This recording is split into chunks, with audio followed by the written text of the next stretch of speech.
One Review. Book 101 is all about the books that I read for the last 40 years. And today I have my special guest. One of his advocacy to equip leaders with the tools to build trust, lead change, and ignite high performance teams. And of course, a debut author and the author of the book, Teams, Tools, and Trials, none other than Mr. Kevin J. Lewis. Thank you, Daniel. Would you like me to introduce myself? Please do. And thank you so much for being part on Book 101 Review. No, it's good to be here. I appreciate it. So, I'm an organization development consultant. My three main practice areas are executive coaching, leadership development, and large scale change. And I was internal consultant for many years at Chevron Corporation. Then I went external, consulted with Dell Computer, Bristol Myers Squibb, Honeywell, a lot of other companies. Taught at a university for a year, and I have a PhD in adult human resource development leadership from University of Texas at Austin. And then my book, Team Tools and Trials, came out about a month ago, and it was an Amazon bestseller the first few days, which was great. And I think Yes. Daniel wanted to discuss today how do people in an organization, if you do mass layoffs, if you make a huge cut of 30 or 40%, how do you get the survivors to re-engage and get back into the saddle a little bit? So that was what I think we were going to discuss, Daniel, correct? Yes, indeed. And thank you so much for sharing your knowledge and wisdom to the world, Mr. Kevin. Thank you, thank you, thank you. The decision of a layoff of 50% of the workforce is often financially driven. But from a leadership perspective, what is the very first thing you must do to stabilize the remaining organization that is not on spreadsheet? So when I think about this, there's two ways to think about it. One is an organizational perspective. So what can the organization can do kind of after layoffs to do a better job doing it and treating people with respect, but also what can the employee do? And there's a short term and a long term way of doing that. So if it's okay, I'd like to start on the organizational piece first because that's kind of the most challenging part. I think it's almost easier from the individual perspective because there's been so many layoffs over the years that people have gotten semi used to it. But I think the organization piece is a good way to start. Does that make sense to you? Yes, indeed. So the teams, tools, and trials. Did you talk about our topic for today? Well, let's talk about that first. That's good. So, one of my motivations for writing this book, you're going to laugh at this, but I have three adult children. And when Mm-hmm. you say, oh, I was an organization development consultant, or I still am an organization development consultant, they say, what does that even mean? Right? I mean, if you're an accountant or an engineer, you can kind of explain that. But this is kind of nebulous. So, one of my objectives was to say, hey, they can pick up this book and understand when dad was flying around the world, what was he actually doing? And then, obviously, beyond that, to share a lot of the wisdom that this is 30 years of consulting I've done, and I'm still doing it. I Mm-hmm. technically retired 6 years ago, but I'm still, pretty busy consulting. So, I thought this is a great way to just to capture some of the wisdom that I've received from my mentor in Texas when I was at the university there, and many consultants I've worked with over the years. So I wanted to share the knowledge. And thank you for sharing your knowledge, Mr. Kevin. So instead of we talking about the topic that I suggest, let's talk about your book itself because this is a book 101 review.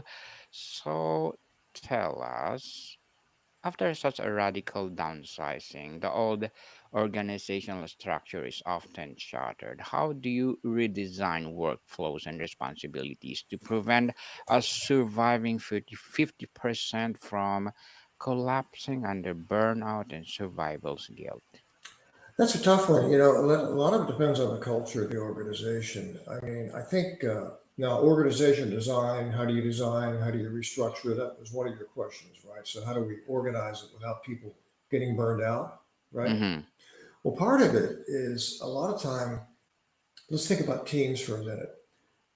Very often, teams are not really clear who's supposed to do what, all right? And I have a very simple model in my book called a team triangle. So, basically, every team should start with what's the task? What's the purpose of the team? All right. Mission, vision, what are you supposed to do? Why does a team exist?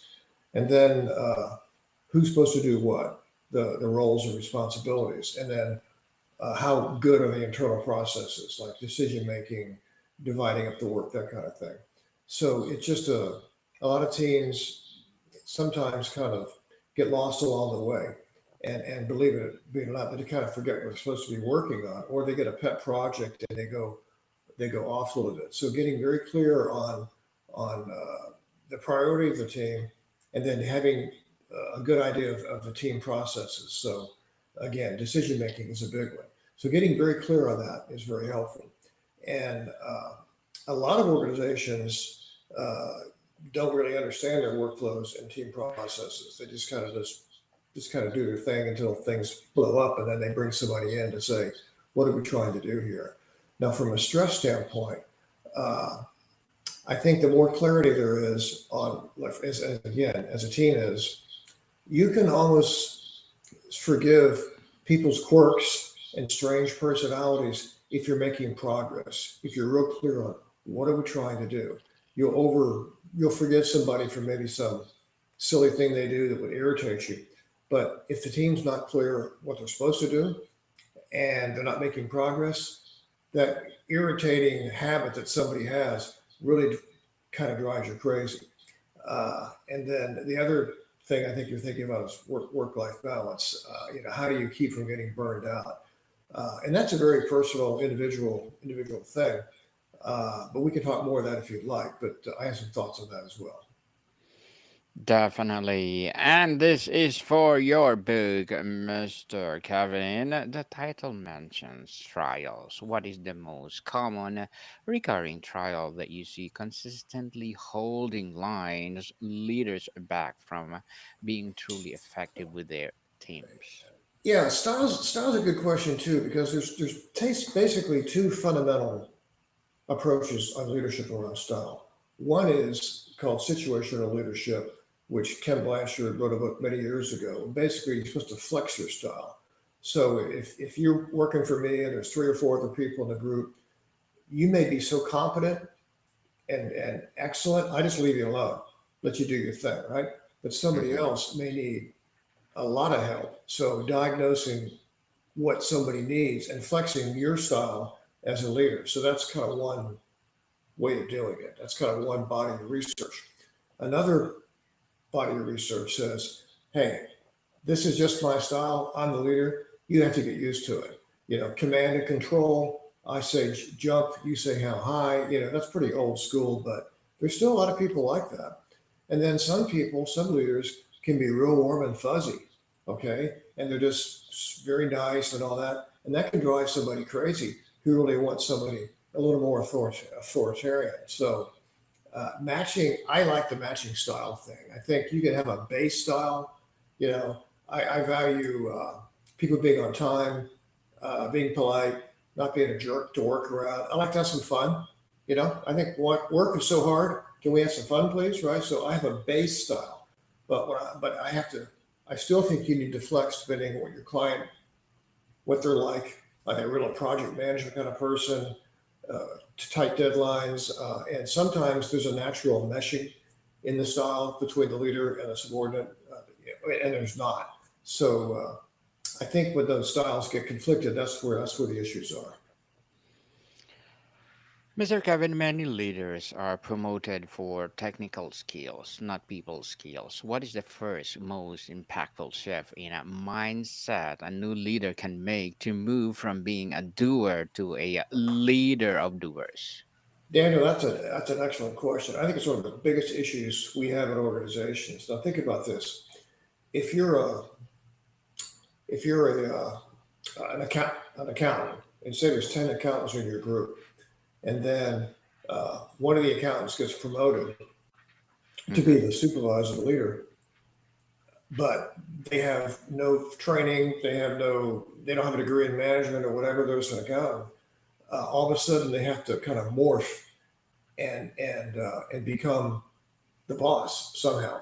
And a lot of times, they didn't really want to be the boss. They wanted to make more money, right? But many organizations, the only way to do that is to move up the food chain by being a manager. So we get a square peg in a round hole. Now, some larger organizations will, if let's say it's an engineering firm, right, Yes. or an oil and gas company, which I know very well, they'll have a technical track, and you can work up money and be a specialist, and you still do a super engineer thing. But there's only so many of those. So other people, they have to go work up the food chain by becoming a supervisor. And it's real hard because I had a guy tell me one time, this is really funny. We were doing some communication thing I didn't really want to do, but the corporation was pushing it down. We had to do it, right? And he said, Kevin, he said, the main reason I became an engineer is so I wouldn't have to work with people. And I said, well, dude, we don't have robots yet. This is like 20 years ago, but you're going to have to. So the challenge is as if you're a former engineer and now you're a supervisor of other engineers, you have to let it go. But sometimes I'll say to them, maybe you can cherry pick. If you're really still do your engineering to get your fix, talk to your team and say, okay, every now and then come to me and ask me a technical problem because, that's kind of easier than dealing with people sometimes. So there are some ways you can kind of have those conversations and still do it. But it's tough without any kind of training or some development or a mentor or whatever. Interesting, Mr. Kevin. And you talk about their game. How can a line leader give critical feedback that is both direct enough to be useful and compassionate enough to be heard, especially to a high performer who has a difficult attitude? So let me make sure I got it right. So how can a line leader get feedback from his or her subordinates and then take action on it and not be kind of upset and get fair feedback? Is that basically, I'm paraphrasing what you asked me? Yes, please. Okay. I think the best way to do it is, well, there's lots of ways to do it. Okay. But my favorite way is using a 360 feedback instrument. Okay. There's tons of them out there, some good, some not. But let's say I had 8 peers, I have a boss, I have 20 subordinates, people who do direct reports, and I've got maybe internal customers. So what you do is, let's say there's 50 questions, keep it real simple. And I think I'm really good at some stuff, and I think I'm okay at other stuff, delegation, decision making, supporting people, that kind of stuff. Well, it's done anonymously, but it comes in, and a facilitator, a consultant like me looks at the data, sits down with the manager and says, dude, you think you're really good at delegating. Everybody else thinks you stink at it. Okay. So the way the 360s that I like is you can see what your subordinates said compared to what you think about yourself. You can also see what your peers think, same level, and what your boss thinks. And the irony is you got to please everybody, right? So so that's the best way I think to get feedback. It's pretty sophisticated. Now you can do just upward feedback. You can do it, with like Survey Monkey kind of stuff, and you could even do it in a session with maybe a meeting for like an hour where the leader leaves and everybody brainstorms. Okay, somebody facilitates, and then you put it up on the flip chart. You come back. That still can be a little bit crude because a lot of times their peers won't say things about the boss in front of each other because they're going to get punished, right? But anyway, 360 feedbacks, multi-source feedback systems, I think, are really the way to go with that. Mr. Kevin, leaders often say, I don't have time to coach and develop my team. I'm too busy putting out fires. How do you help them break these cycles and see development as the very thing that prevents the fires or the fires? Yeah, that's a tough one. That's the problem of being a working supervisor. It's kind of a weird term when you think about it. So it's like You're supervising these 8 people, but you got your own deliverables at the same time, right? And I'm so busy putting out fires, I don't have time to deal with these people. So it's a tough one. Part of it, you just have to convince them over time. And if there's actually, here's one way to do it. If there are other supervisors in the organization who are pretty good at that, there are always one or two naturally. They are. I pair them up with the person who's struggling, because they won't listen to me. I'm a consultant. Who am I? You come in, you go. But if they have a peer who they trust, maybe they went to school together or they have the same kind of degree, that kind of thing. And I'll say, Fred, can you go talk to Joe? He's struggling, man. And it's like, can you tell him what are your top 2 or 3 things? How did you do it? How did you transition? Because ultimately, if you develop those people under you, and they can take some of the what is for you grunt work, but for them could be kind of fun, then that frees you to do more higher level stuff. So I think you have to just kind of reframe it a little bit. But from a peer, it's really helpful. And of course, they can go to workshops and all that stuff. But when there's somebody down the hall who's kind of doing it well, there's always somebody who's doing it well, because they're just some people are natural to this stuff. Others have to learn, but we can pair them up. It's pretty helpful. Helpful indeed. And Mr. Kevin, how must the role of an HR business partner evolve from being an administrative or policy enforcer to becoming the true strategic coach or coach to the line leaders they support? Okay, so I missed the first part of it. You're talking about coaching line leaders. So how do you approach it? What was the real question again?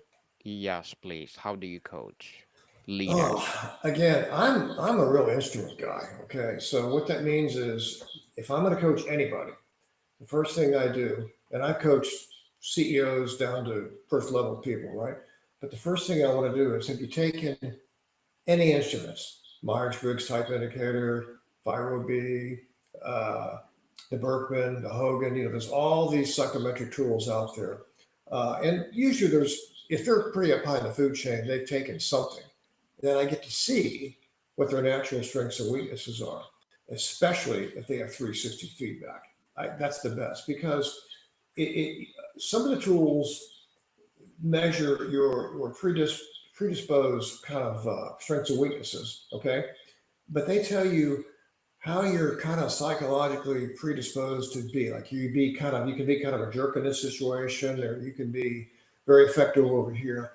So, but the 360 feedback from your people, they tell you what they're seeing. The psychological instruments tell you why it's happening, and together it's pretty powerful. So I always try to, and if they haven't taken anything, I make them take the Berkman method is a tool that I love, and it's a Hogan 3-pack. Those are the two, and then some tools from the set of creative leadership. So I can't walk in and just talk to somebody. I've got to have data. Engineers have data to build a bridge. I have to have data to help someone become developed. And then when we look at those natural tendencies, and everybody has blind spots, everybody has weaknesses. And then as they trust you that you're not just some touchy-feely weird person, that you're actually going to be practical, then they'll open up a little bit, and then you kind of just incremental progress. So that's how I like to do it with tools and data. Tools and data indeed. So, Mr. Kevin, with burnout being a major trial for a modern teams, what is the tangible action a line leader can take, supported by HR policies, to genuinely foster sustainable performance and well-being in their team? So what can a line leader do to become more effective? Yes, please.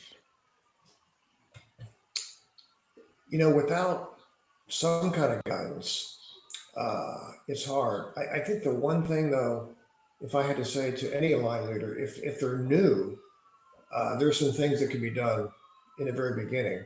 There's something on a new leader simulation where you get your people in the room and you go through, some various things. But just the most important thing, I think, is to be authentic, to be a real person, not just the boss, right?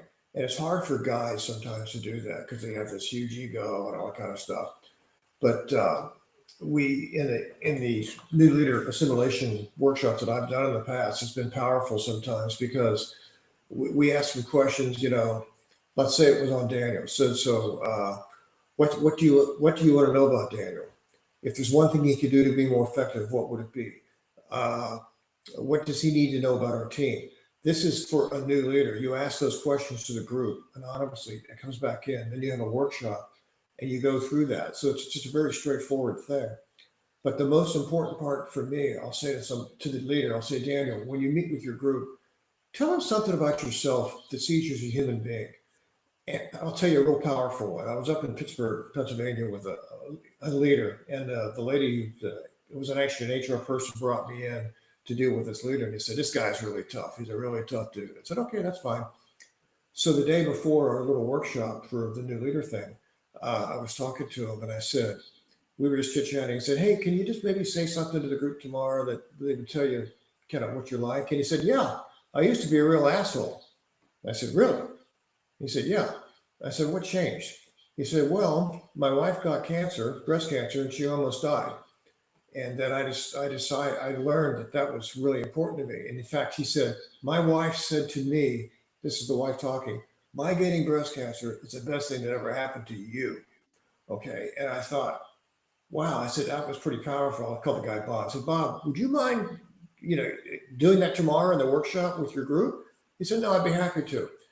And it was the first time they saw him as a human being. Because, they don't talk about, it's work. This is business, right? But just that little piece of who he was as a person was huge. And there were a couple ladies, that reported to him. You could tell they were just they appreciated that. And he was being straight. And so you've got to be a human being. You don't have to make a big deal out of it. It's not always that dramatic. It could be you like to cook.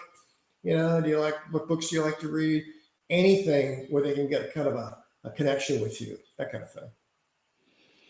Mr. Kevin, before we wrap up our discussion for today, I'm inviting you to listen to my other podcast, people. My other podcast, because my Abstract Essay is already in 5th season. Abstract Poverty in 2nd season. I'm a Book 101 in 5th season too. Comedy 101 in 3rd season. I'm a Food 101 in 5th season as well. Geography 101. Love Letters. Movie 101 and Music 101 are in 4th season. Science 101, Sex 101 in each 2nd season. I'm a baby podcast. Law 101, Mental Health 101, and Bible Verses 101. Please listen to them wherever you listen your podcast. So, Mr. Kevin, if you could get every line leader and every HR professional to each adopt one core principle from your book, what would those 2 principles be and why?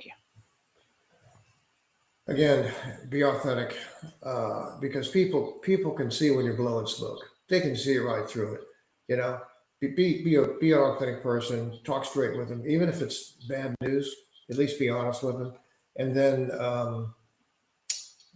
basically just be real, and don't be rigid. Be flexible, because not everybody needs the same thing.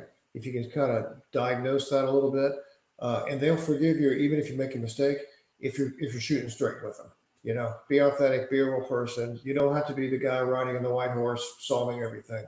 Other people can do that, and then trust that they can do that, and you don't have to do it all alone. You ask for help, and people actually respect that. Authentic indeed.